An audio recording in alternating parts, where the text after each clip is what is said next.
नमस्कार दोस्तों, स्वागत है आपका मेरे चैनल पे। आज मैं आपको भारत के उस वीर योद्धा से परिचित कराने जा रहा हूं जिनका नाम सुनते ही अंग्रेजों के पसीने छूट जाते थे। तात्या टोपे 1857 के स्वतंत्रता संग्राम के नायक, जिनकी रणनीतियां और युद्ध कौशल ने अंग्रेजी हुकूमत की नींव ला दी थी। आइए उनके अद्वितीय जीवन, अनसुनी कहानियाँ और भारत के स्वतंत्रता संग्राम में उनके अमूल्य योगदान के बारे में जाने। इस वीर क्रांतिकारी की गाथा आपके दिल में जोश और गर्व का संचार करेगी। तो चलिए वीडियो की शुरुआत करते हैं। तात्या टोपे, जिनका असली नाम रामचंद्र पांडुरंग यादव था, 1857 के भारतीय स्वतंत्रता संग्राम के प्रमुख योद्धा और क्रांतिकारी थे। उनका जन्म 1814 में महाराष्ट्र के एक देशस्थ ब्राह्मण परिवार में हुआ था। तात्या टोपे का नाम भारतीय स्वतंत्रता संग्राम के इतिहास में साहस और वीरता का प्रतीक था। वे पेशवा बाजीराव द्वितीय के दरबार के साथ जुड़े थे और उन्हें मराठा साम्राज्य की स्वतंत्रता और गरिमा को पुनः स्थापित करने का दृढ़ संकल्प था। तात्या टोपे का जन्म एक धार्मिक और देशभक्त परिवार में हुआ था। उनके पिता पांडुरंग त्र्यंबकम भट्ट पेशवा बाजीराव द्वितीय के दरबार में एक महत्वपूर्ण पद पर थे। परिवार में धार्मिक और राष्ट्रीयवाद माहौल होने के कारण तात्या टोपे में देशभक्ति की भावना बचपन से ही विकसित हुई।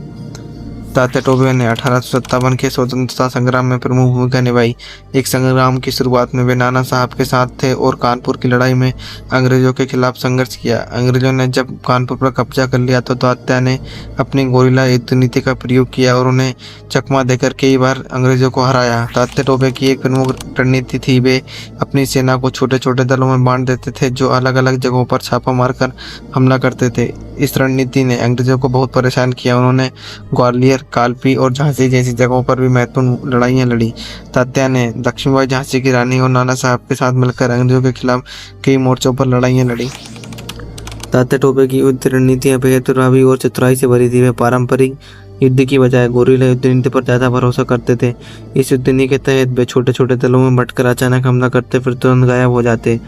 अंग्रेजी इस रणनीति के कारण उन्हें पकड़ने में नाकाम रहे। उन्हें काफ़ी नुकसान उठाना पड़ा।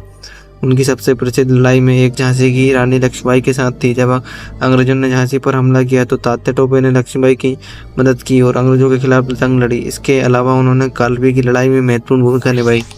अंग्रेज तात्या टोपे की युद्ध नीति और वीरता से बहुत परेशान थे। अंततः अंग्रेजों ने अपने एक गद्दार सहयोगी की मदद से तात्या टोपे को पकड़ लिया। उन्होंने 7 अप्रैल 1859 को शिवपुरी मध्य प्रदेश में गिरफ्तार किया और उन्हें अंग्रेजों ने 18 अप्रैल 1859 को उन्हें फांसी दे दी। उनकी फांसी के साथ ही 1857 संग्राम का एक प्रमुख अध्याय समाप्त हो गया, लेकिन उनकी वीरता और बलिदान ने भारतीय स्वतंत्रता संग्राम की नींव को और मजबूत किया। तात्या टोपे ने किसी औपचारिक सैन्य प्रशिक्षण के बिना ही अपने नेतृत्व रणनीति से अंग्रेजों को कई बार हराया। तात्या टोपे ने गोरिल्ला युद्ध नीति की रणनीति को अपनाया, जिससे अंग्रेजों को बहुत नुकसान हुआ। उनकी ये रणनीति आज भी सैन्य इतिहास में एक महत्वपूर्ण अध्याय का विषय है। तात्या टोपे बहुत धार्मिक व्यक्ति थे और वे हमेशा भगवान शिव की पूजा करते थे। उनकी युद्ध नीतियों में भी उनकी धार्मिक आस्था का महत्वपूर्ण योगदान था। तात्या टोपे ने अपने जीवन के अंतिम क्षण तक अपने देश के लिए संघर्ष किया। उन्होंने कभी भी अंग्रेजों के सामने हार नहीं मानी और अंतिम समय तक अपने सिद्धांतों पर अडिग रहे। तात्या टोपे का भारतीय स्वतंत्रता संग्राम में योगदान अमूल्य है। उन्होंने 1857 के विद्रोह को नई दिशा दी और अंग्रेजों के खिलाफ आम जनता को संगठित किया। उनकी वीरता और रणनीतियां आज भी भारतीय स्वतंत्रता संग्राम के इतिहास में सुनहरे अक्षरों में लिखी जाती है। तात्या टोपे न केवल एक महान योद्धा थे, बल्कि वे भारतीय स्वतंत्रता संग्राम की प्रेरणा का स्रोत भी थे।